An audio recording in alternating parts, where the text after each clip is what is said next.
जैसे डॉक्टर अम्बेडकर ने कहा था ना कि शिक्षा वो शेरनी का दूध है, जो पिएगा वो दहाड़ेगा। तो अब लोग दहाड़ रहे।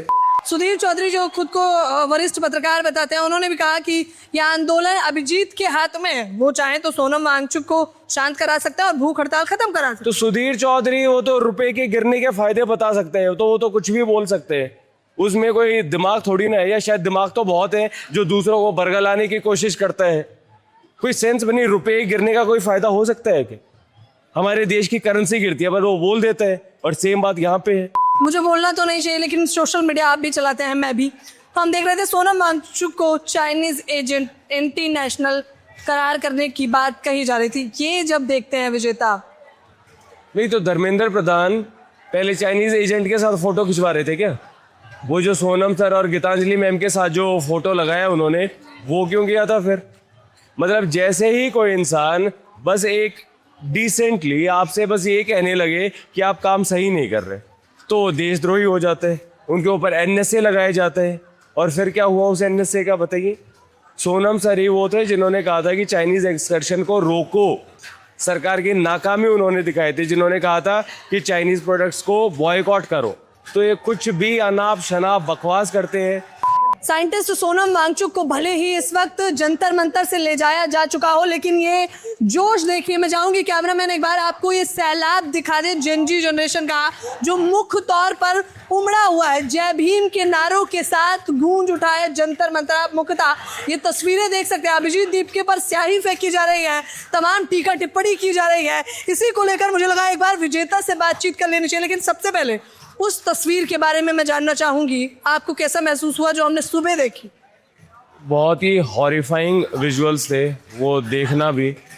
और जैसा मैंने कहा कि दिल्ली पुलिस ने उन्हें एक्ट करना चाहिए कि वो सिटीजन्स की हिफाजत करे, नागरिकों की हिफाजत करे और उनके संवैधानिक अधिकारों को बचाए। और यहाँ पे पुलिस ने एक जो नाजीज की जो सीक्रेट पुलिस होती थी, गस्तापो, जो गैर कानूनी काम करती थी ताकि जो पॉलिटिकल ओपोजिशन है उसको पूरे तरीके से दबा सके, तो इस तरीके का उन्होंने काम किया है।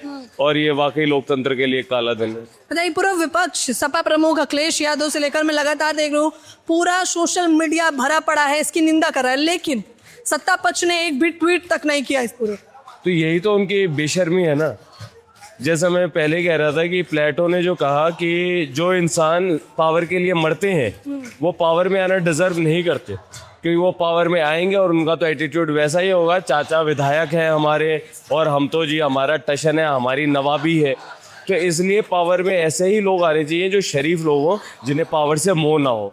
वरना ये धर्मेंद्र प्रधान जैसे तो फेविकोल लगा के चिपक जाते हैं कुर्सी से, काम वाम कुछ करना नहीं है।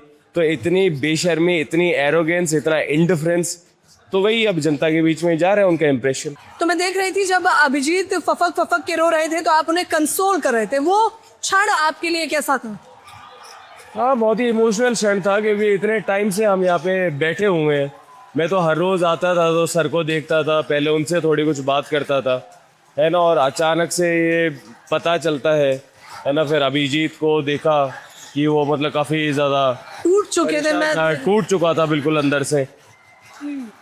तो ये कहीं ना कहीं भावुकता भरा था, लेकिन इस परिस्थिति में भी खुद को मजबूत कैसे रख पा रहे हैं आप लोग? मजबूत तो बस जो कॉज है उसी के लिए मजबूत है। अगर हम भी कमज़ोर पड़ गए, अगर ये आंदोलन नहीं चला, तो फिर क्या होगा? फिर तो इनके जो नापाक इरादे हैं वो तो और ज़्यादा बुलंद हो जाएंगे कि हाँ हो रहे हैं, पेपर लीक होने दो, कर रहे थे आंदोलन, दबा दिया ना हमने, फिर तो और ज़्यादा बढ़ेगा ये पेपर लीक वगैरह। और केवल पेपर लीक नहीं है, पूरे एजुकेशन को इन्होंने बर्बाद करके रख दिया है। 9वीं क्लास की किताबें वो भी आप ढंग से छाप नहीं सकते, प्रिंटिंग एरर्स है, आंसर की में गड़बड़ है, एआई से आप क्वेश्चन पेपर बनाते हो, कुछ भी हो जाते हैं, सीबीएसई के उसमें ओएसएम की गड़बड़, हर जगह गड़बड़, हर जगह। तो अगर इसको कंटिन्यू नहीं करेंगे तो क्या होगा? और शिक्षा के बिना कुछ आगे चल सकता है क्या? नहीं ना। और इनका दिमाग में क्या है इनके, जैसे डॉक्टर अम्बेडकर ने कहा था ना कि शिक्षा वो शेरनी का दूध है, जो पिएगा वो दहाड़ेगा। तो अब लोग दहाड़ रहे, लोग अपने डेमोक्रेटिक राइट्स पता चल रहे हैं और वो बोल रहे हैं, अपना हक मांग रहे हैं, और यही इनको सुहाता नहीं। ये भीड़ मैं देख पा रही हूँ, जितना मैंने अभी कवर किया है, ये भीड़ तो मुझे लगता है अब तक की सबसे ज्यादा भीड़ देखने को मिल रही है। तो क्या ये दांव उल्टा पड़ गया है सरकार को? बिल्कुल उल्टा पड़ गया। मैं तो कह ही रहा था कि जो भी सरकार ने सलाहकार रखा है वो बहुत ही निहायती मूर्ख और बेवकूफ़ है, कि उसे लग रहा था कि उनको हटा दो और लोग इधर उधर चले जाएंगे। ऐसा थोड़ी ना है, लोगों के अंदर भी तो इमोशन है ना। वो देख रहे हैं कि देश का एक ऐसा वैज्ञानिक जो लोगों के लिए यहाँ पे संघर्ष कर रहे हैं, बैठ रहे हैं, जिसकी संत के जैसी प्रवृत्ति है, और उनके साथ इस टाइप का किया जा रहा है, तो लोगों के अंदर और भी ज़्यादा रोष है। और इसीलिए लोग सुबह से यहाँ पे आ रहे हैं, और आज तो पूरा खचाखच भरा हुआ है जंतर मंतर। मुझे लग रहा है कहीं ना कहीं कि आपको नहीं लगता कि डर भी कायम करने का प्रयास आप लोगों में किया जा रहा है? हाँ, डराने की कोशिश कर रहे हैं, लोगों को आतंकित करते हैं, लोगों को ट्रोल करना, गालियाँ देना। क्या करता है इनका आईटी सेल? यही तो करता है। लेकिन ऐसे लोग डर जाएंगे क्या? नहीं डरेंगे। इस देश में वीरों की ज़रूरत है, और ये देश वीरों की भूमि रहा है, तो लोग ऐसे नहीं डरने वाले। इस टाइप के लोग बहुत आए और गए, लेकिन ये देश आज़ाद देश है और लोग अपने हक ज़रूर मांगेंगे। मुझे बोलना तो नहीं चाहिए, लेकिन सोशल मीडिया आप भी चलाते हैं, मैं भी, तो हम देख रहे थे सोनम वांगचुक को चाइनीज एजेंट एंटी नेशनल करार करने की बात कही जा रही थी। ये जब देखते हैं विजेता, नहीं तो धर्मेंद्र प्रधान पहले चाइनीज एजेंट के साथ फोटो खिंचवा रहे थे क्या? वो जो सोनम सर और गीतांजलि मैम के साथ जो फोटो लगाया उन्होंने, वो क्यों किया था फिर? मतलब जैसे ही कोई इंसान बस एक डिसेंटली आपसे बस ये कहने लगे कि आप काम सही नहीं कर रहे, तो देशद्रोही हो जाते हैं, उनके ऊपर एनएसए लगाए जाते हैं। और फिर क्या हुआ उस एनएसए का, बताइए? सोनम सर ही वो थे जिन्होंने कहा था कि चाइनीज एक्सकर्शन को रोको। सरकार की नाकामी उन्होंने दिखाई थी, जिन्होंने कहा था कि चाइनीज़ प्रोडक्ट्स को बॉयकॉट करो। तो ये कुछ भी अनाप शनाप बकवास करते हैं। वो रिपब्लिक वालों ने, वो जो लाउड स्पीकर है, उसने कुछ भी उसके चैनल ने डाला, फिर बाद में हटाया उन्होंने। सुधीर चौधरी जो खुद को वरिष्ठ पत्रकार बताते हैं, उन्होंने भी कहा कि यह आंदोलन अभिजीत के हाथ में है, वो चाहे तो सोनम वांगचुक को शांत करा सकता है और भूख हड़ताल खत्म करा सकता है। तो सुधीर चौधरी वो तो रुपए के गिरने के फायदे बता सकते हैं, तो वो तो कुछ भी बोल सकते हैं। उसमें कोई दिमाग थोड़ी ना है, या शायद दिमाग तो बहुत है जो दूसरों को बरगलाने की कोशिश करता है। कोई सेंस बनी, रुपए गिरने का कोई फायदा हो सकता है कि? हमारे देश की करेंसी गिरती है, पर वो बोल देता है। और सेम बात यहाँ पे है। कह रहे एक कॉज है सर, ये कह रहे हैं कि हम इस कॉज को गिव अप नहीं करेंगे, उसी के लिए भूख हड़ताल है। तो अभिजीत के कैसे हाथ में? सरकार आए ना, बात करे ना कि धर्मेंद्र प्रधान को हटा रहे हैं, नया शिक्षा मंत्री आ गया, ये अच्छे से काम करेगा, पेपर लीक बंद होंगे, तो भूख हड़ताल बंद हो जाएगी। तो इतनी सी वही ना, बरगलाते हैं लोगों को। अच्छा, अभी तक मैंने बातचीत करी, छात्र अब केवल शिक्षा मंत्री का इस्तीफा नहीं मांग रहे, बल्कि कह रहे देश के पीएम को भी देना चाहिए। तो पेपर लीक की जहां तक बात थी, वो शिक्षा मंत्री को लेकर था ना। अब जो ये सब हो रहे, तो अब तो प्रधानमंत्री का नाम आएगा ही, और अब तो लोग सभी मुद्दों के बारे में बात कर रहे हैं। लोगों का एक कलेक्टिव रिजेंटमेंट है ना, आप उसको दबा रहे हो, लेकिन आप स्प्रिंग को दबाओगे तो फिर और उछलता है।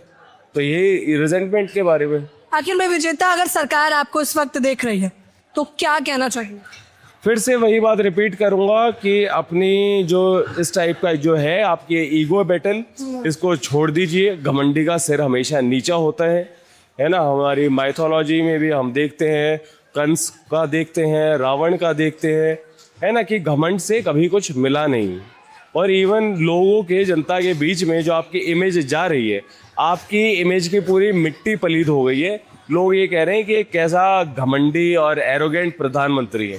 तो आपके पास फिर से मैं कहता हूँ एक मौका है कि जनता से एक संवाद स्थापित कीजिए, उनको बताइए कि हाँ प्रॉब्लम हुई है, पेपर लीक हुए हैं, और धर्मेंद्र प्रधान को हटाकर हम किसी दूसरे को ला रहे, पेपर लीक बंद होंगे। और सोनम सर से आप अच्छे से बात कीजिए, वरना ये सब इतिहास में दर्ज हो रहा है कि किस तरह का प्रधानमंत्री था।